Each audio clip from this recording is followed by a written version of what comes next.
நான் சரத்குமார், இங்கே தான் பக்கத்தில் சிந்தாதிரிப்பேட் சென்னையிலேருந்து வரேன். இதான் ஃபர்ஸ்ட் டைம் மேட்ச்க்கே பார்க்க வரேன். ரொம்ப எக்ஸைட்டடாக இருக்கு. ஆக்சுவலி டோனி வருவார்னு ரொம்ப நம்பிக்கையாக இருக்கேன். இந்த மேட்ச் சிஎஸ்கே தான் வின் பண்ணணும். ஆக்சுவலி எல்லாருமே அதான் வின் பண்ணணும். ஏன்னா 2 வாட்டி தோத்துட்டாங்க, ஒரு வாட்டி தான் ஜெயிச்சிருக்காங்க. இந்த வாட்டி கொஞ்சம் இன்னும் கஷ்டப்பட்டு வெறியா ஆடுவாங்கன்னு ஒரு எண்ணமா இருக்கு. 2020 மேட்ச் வந்து கடைசி ஓவர்ல தான் ஜெயிப்பாங்கன்னு ஒரு எப்பவுமே சிஎஸ்கே அந்த எல்லோ கலர் போட்டாலே கொஞ்சம் டென்ஷனா பண்ணுவாங்க. இந்த வாட்டி அதே மாதிரி இருக்கும்னு feel. First time. Very excited. Dhoni தான் of course. எதுக்கான டோன் கேப்டன் கூல் அவரு அதான். இல்ல டோனி எப்பயுமே பேக்ரவுண்ட்ல இருந்து கேப்டன்ஷிப் பண்ணிட்டு தான் இருக்காரு. Ruturaj might be one robotic captain.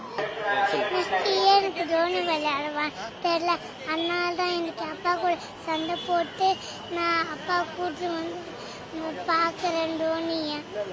ஏன் உங்களுக்கு அவ்வளோ பிடிக்கும்? டோனி ஃபேன். அப்படியா?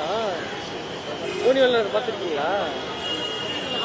பயத்தோட சொல்லு சொல்லு. பார்த்துருக்கேன். நாங்கள் வந்து கொட்டிவாக்கத்துலேருந்து வரோம்.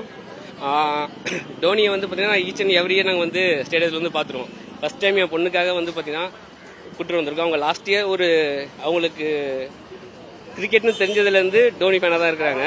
அதுக்காக தான் வந்து பார்த்தீங்கன்னா இந்த வருஷத்தோட ஐ திங்க் டோனி ஐபிஎல் விளையாட வரா இல்லையான்னு தெரியல. அதனால தான் இந்த இயர் என் பொண்ணுக்காகவும் என் ஒய்ஃபுக்காகவும் கூப்பிட்டு வந்து தலை டோனியை பார்த்துட்டு போலான்னு வந்தோம். இதுக்கு முன்னாடி ஒரே ஒரு வாட்டி பார்த்துருக்கோம் ஸ்டேடியம்ல. அப்போ வந்து சிஎஸ்கே தான் வின் பண்ணாங்க. ரொம்ப ஹாப்பியா திரும்பி போனோம். இந்த வருஷமும் நாங்கள் அதே தான் எக்ஸ்பெக்ட் பண்றோம். தலை டோனியை பார்க்க வந்தோம். தலை டோனியை பார்க்க வந்துக்கணும்.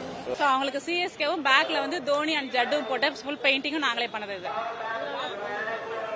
இது லாஸ்ட் இயர் வந்திருந்தேன். பட் எனக்கு ஜென்ரலா கிரிக்கெட் பிடிக்காது. பட் லாஸ்ட் இயர் பார்க்கும்போது தான் தெரியுது ஒரு மனுஷனுக்காக இவ்வளவு பேர் வந்து ஃபேன்ஸ் இருக்க முடியுமா அப்படின்னு. பட் அவங்களோட அந்த கிரிக்கெட் ஆடுற அந்த விதமும் எனக்கு ரொம்ப பிடிச்சிருந்தது.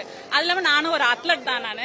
அதனால இந்த ஈவெண்ட் வந்து எனக்கு நல்லாவே பிடிச்சிருந்தது. ஐபிஎல் மேட்ச் வந்து ஓப்பனிங் பேட்ஸ்மேன்ஸ் வந்து நல்ல இன்டென்ட் காட்ட ஆரம்பிச்சிட்டாங்கன்னா நெக்ஸ்ட் மேட்ச் சிஎஸ்கேஸ் போவாங்க. சிஎஸ்கே பேரே கம்பேக் சூப்பர் கிங்ஸ் தான். சிஎஸ்கே இந்த மேட்ச் கம்பேக் பண்ணுவாங்க பாருங்க. கேமா பாருங்க. நாட்டு இது வந்து ஒரு பிரச்சனை ப்ராப்ளமா அந்த மாதிரி ஆர்சிபி சிஎஸ்கே அது மாதிரி பிரிச்சு பார்க்காம ஜஸ்ட் ஒரு கேம். இன்னைக்கு இது ஜெயிக்கிறாங்க அவ்வளவுதான். இது அப்படி பார்த்தா நல்லா இருக்கும்னு நினைக்கிறேன்.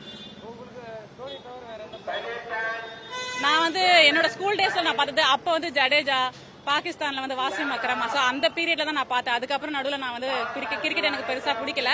பட் இப்ப லாஸ்ட் இயர் என் பையன் கூட வந்ததுக்கு அப்புறம் தான் எனக்கு கிரிக்கெட்டே பிடிச்சது. அது முக்கியமா தோனிக்காக தான் நான் வந்து பார்த்தேன். இந்த ஏஜ்லயும் ஒருத்தர் வந்து இவ்வளவு தூரமா விளையாட முடியுமா அப்படின்னு பார்த்து நான் ரொம்ப ஆச்சரியப்பட்டேன். நான் செய்திகளை உடனுக்குடனும் துல்லியமாகவும் தெரிந்து கொள்ள சப்ஸ்கிரைப் பண்ணுங்க.